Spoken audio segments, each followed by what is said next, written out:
Today we're here at the Hanover Extension Office, and I'm talking with Master Gardener Josh Cosby. And Josh is going to talk to us about an intensive gardening method called square foot gardening. Josh, what can you tell us about square foot gardening? Square foot gardening utilizes every square inch of your garden. Why would you choose square foot gardening instead of traditional gardening, like planting in rows? I would choose planting in my squares over rows just because you're able to plant much more in such smaller space. How do you go about constructing your square foot garden? Obviously, this is a tabletop model, but how do you go about just constructing one? Yeah, absolutely. I usually use my 2x4s for the top, and I'll make a 4x4 square and then make 16 1x1 squares inside of it. And then I'll take 3 2x10s and stack them and then put my 4x4 square on top of it. So you do your gardening as a raised bed? Absolutely. It just allows me to utilize the little bit of space I have in my garden. Is there a light requirement? Can you grow this method in sun or in shade? Absolutely. It just depends on what you have in your garden. For me, I have full sun, 8 to 12, so I have full range. But if you have a shady area, 4 to 6, you're limited, but it's still able to. Okay. How do we go about figuring about what to plant and how much to plant? Because like I see in this square, you've got 4 plants, and here you've got 12, and over here you've got 16.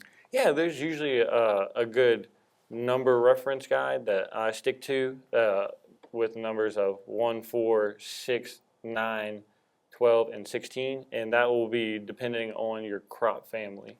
Okay, well, we'll go ahead and put a link on the screen here for folks on an extension publication to help with that. What if I wanted to plant a tomato? Would I be able to plant a tomato in this? Yeah, you would just have to be very considerate of your plant size. So a tomato is very big, so you can only do 1 per square foot. In that case, that's when I use companion planting. Okay. And for tomatoes, I would plant onions because onions are a great pest deterrent.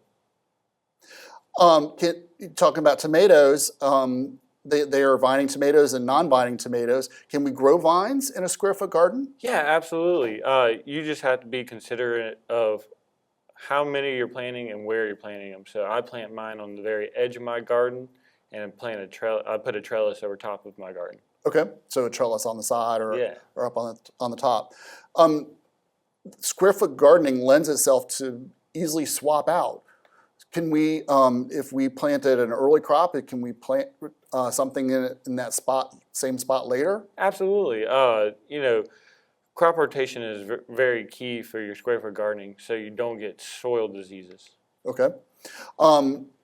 Does square foot gardening lend itself to you planting transplants or seeds, or can you do both? You can do both. You can. It's just very important to realize if you're going to start with your seeds, you start early in your planting season versus transplants. Plant them later in the season. I've also heard that square foot gardening allows you to just really plant what you need. Yeah, it's what you need, and it also plant with a purpose. Remember what you're planting for. Don't just plant something to have your garden looking pretty. Plant something that you and your family are going to eat. And that's something that, speaking of family, that I find very enjoying about square foot gardening is, you could take some of your squares and dedicate them to each family member. If someone has a certain type of vegetable or something. That's a great idea. Another concept in square foot gardening that I think a lot of folks can appreciate is the neatness and tidiness of it. Yeah, absolutely. For being a master gardener myself, I get pretty lazy, but this allows me to stay on top of it and make sure that I'm not just throwing out seeds. Well, great. Thank you so much today for talking to us today, Josh, and talking about square foot gardening. For more information about intensive gardening methods such as square foot gardening, contact your local extension office and talk to a master gardener. For From the Ground Up, I'm Ed Olsen. See you next time.